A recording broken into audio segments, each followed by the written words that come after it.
Halo, selamat pagi anak-anak Bapak semua. Hari ini kita belajar IPA.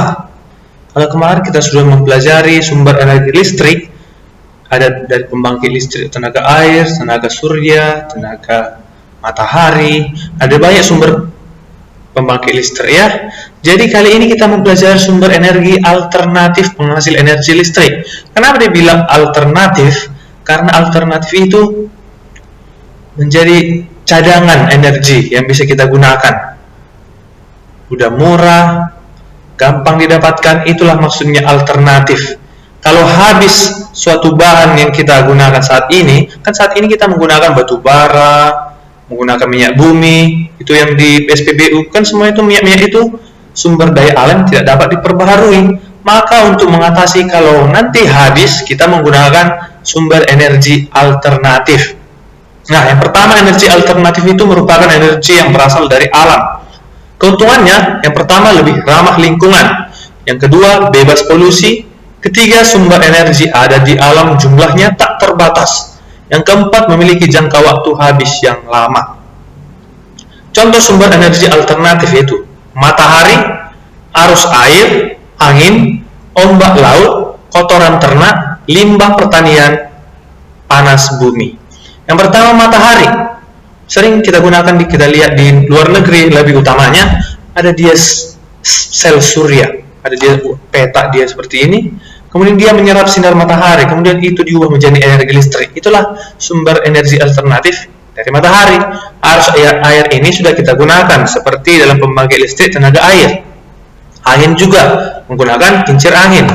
Ombak laut ini sudah banyak digunakan di luar negeri untuk menggerakkan turbin. Jadi ombaknya itulah yang menggerakkan turbinnya yang menghasilkan energi listrik.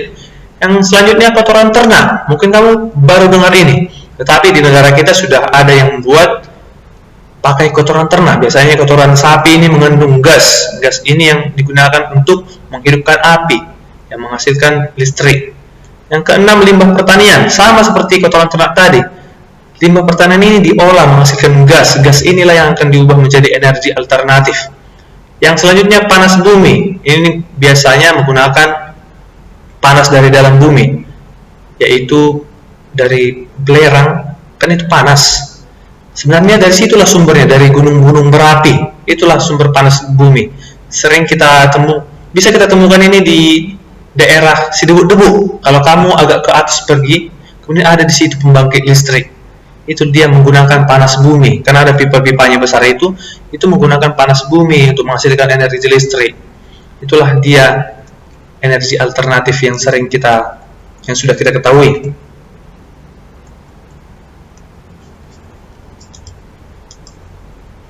Nah, selanjutnya pembangkit listrik tenaga surya atau PLTS menggunakan energi dari sinar matahari. Di Medan juga sudah ada itu. Coba kamu perhatikan ketika kamu nanti setelah corona ini, setelah kamu jalan-jalan seperti itu, di pinggir jalan itu ada lampu. Dia menggunakan energi listrik dari matahari. Kamu lihat di atasnya ada seperti atap-atap. Kamu lihat seperti atap dia, padahal itulah dia yang menyerap energi matahari diubah menjadi energi listrik. Peralatan yang digunakan berupa panel surya, itulah yang Bapak sebutkan tadi, panel surya namanya itu. Yaitu sebuah alat berbentuk lempengan logam yang mampu mengubah energi matahari menjadi energi listrik.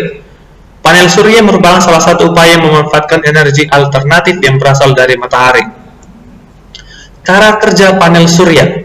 Pertama, energi yang dihasilkan matahari disebut energi matahari.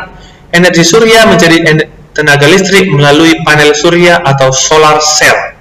Solar ini panas matahari ya. Solar cell ini sama dengan panas matahari.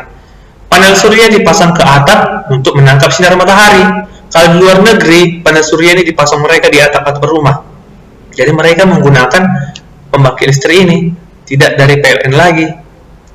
Sudah menggunakan energi alternatif.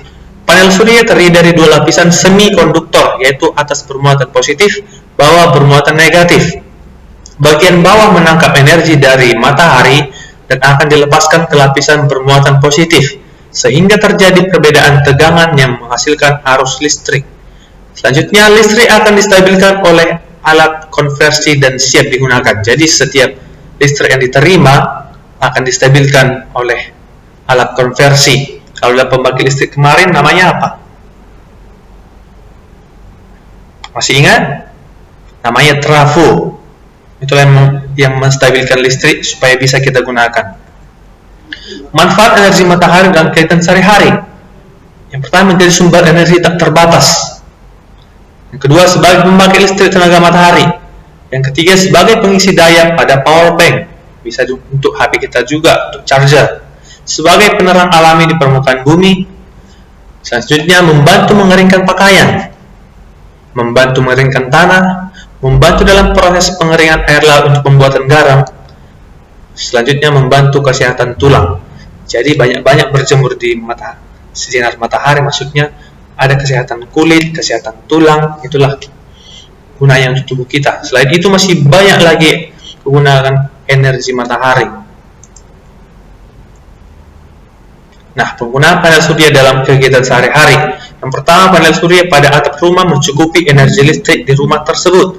Yang kedua, panel surya pada lampu penerangan jalan untuk mencukupi kebutuhan energi listrik pada lampu tersebut. Yang ketiga, panel surya pada lampu jalan lalu lintas saat ini banyak dikembangkan sebagai upaya penghematan energi listrik. Panel surya pada penyimpanan daya atau power bank biasa dimanfaatkan untuk pengisian kebutuhan daya pada alat elektronik. Aluminium foil digunakan untuk mengumpulkan energi panas dari matahari ke satu titik sehingga dapat memanaskan makanan. Jadi ada juga aluminium foil ini kita gunakan sebagai tempat makanan. Kemudian kita buat di bawah sinar matahari, bisa nanti makanan kita itu matang. Nah, itulah aluminium foil ini sering digunakan sebagai penghantar panas karena merupakan logam yang cocok untuk menghantarkan panas. Nah, itulah kegunaan panel surya. Oke, hanya itulah pembahasan kita pada pagi hari ini. Kalau ada pertanyaan, silahkan tanyakan melalui WhatsApp kepada Bapak. Oke, nanti tugas-tugasnya Bapak share melalui Google Classroom. Semangat!